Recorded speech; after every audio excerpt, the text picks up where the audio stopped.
بسم الله الرحمن الرحیم. وحدت العاقل خیر من الجلیس السوء عنده.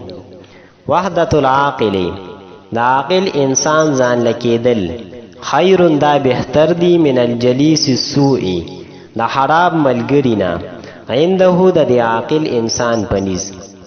په دې نصیحت کې دا خبره ذکر کړې ده چې د عاقل انسان د خیال مطابق د ځان له اوسېدل د خراب ملګري د ناستې نه ښه دي، او د دې وجه دا ده چې کله یو انسان په خراب مجلس کې ناستي نو دی به غیبت کوي یا به چغلخوري کوي یا نور څه ګناه کې واختی، او چې کله ځان له اوسي نو د داسې قسمه ګناهونو نه به محفوظ وي.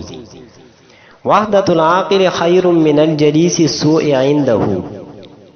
د دې لغوي تحقیق داسې دی چې وحدتون د باب فتحه یفتحون مصدر دی، معنی د ځان لکېدل. العاقل د ضربه یضربو باب نه د اسم فاعل صیغه ده، معنی د عقلمن انسان. الجلیس دا صیغه د صفت ده، جمع جلساء راځي، معنی د ملګری. السوء د دې معنی د خرابو. عند دا ظرف دی، د مکان او زمان دواړو د پاره استعمالیږي، دلته کې دا ظرف مکان دی.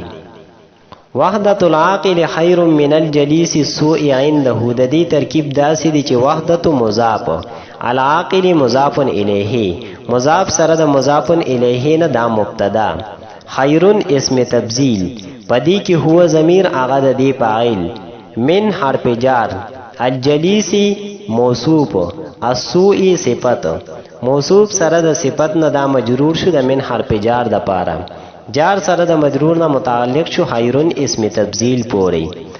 عنده کې عند مضاف هو ضمیر مضاف الیه، مضاف سره د مضاف الیه نه دا مفعول به شو د خیرون نه پاره، خیرون اسم تبذیل سره د خپل فاعل مفعول به او متعلق نه دا شی جمله خبر شو د مبتدا د پاره، مبتدا سره د خبر نه جمله اسمیه خبریه.